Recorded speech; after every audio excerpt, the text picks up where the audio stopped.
السلام عليكم. هذا واحد النجار ماهر بزاف وكبير في السن، خدم حياته كامله وهو كيبني وكيصايب الديور الخشبيه رائعه، وجا الوقت فين قرر يعتزل ويجلس مع عائلته، وناض هو يمشي عند صاحب العمل ديالو وقال ليه صافي انا غادي نعتزل من العمل.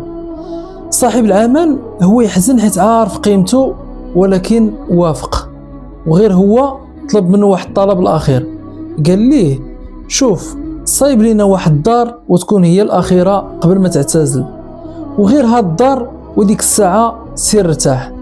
النجار هو يوافق، ولكن نفسيته كانت عيانه وحس بالروتين والملل وما خدمهاش من نيته حيت عارفها اخر خدمه. المهم هو يخدم في هاد الدار باقل مجهود واستعمل مواد رخيصه بزاف وعاديه، ودار فيها شي حوايج ما مقبولينش، خدمه ديال الزربه وزيد. وفاش كمل النجار ديك الدار هو يمشي وعطى لصاحب العمل السوارت وقال ليه هي الدار الاخيره، انا ساليت وغادي نعتزل.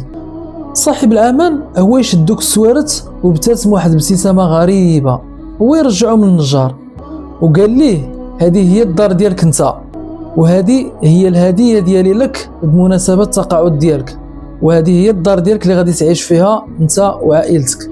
النجار هو يتصدم وحس بالندم والحسره بزاف، حيت الدار اللي غادي يعيش فيها باقي حياته صايبها باقل مجهود وبمواد ضعيفه.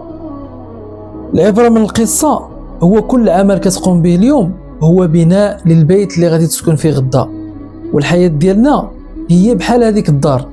الجوده ديال الحياه اللي غادي تعيشها انت غدا متعلقه بالجوده ديال المجهود اللي كديريه اليوم في خدمتك وفي صلاتك وفي علاقتك وفي صحتك.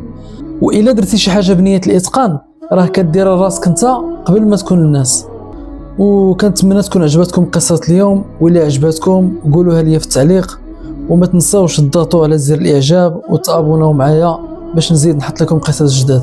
مع السلامه.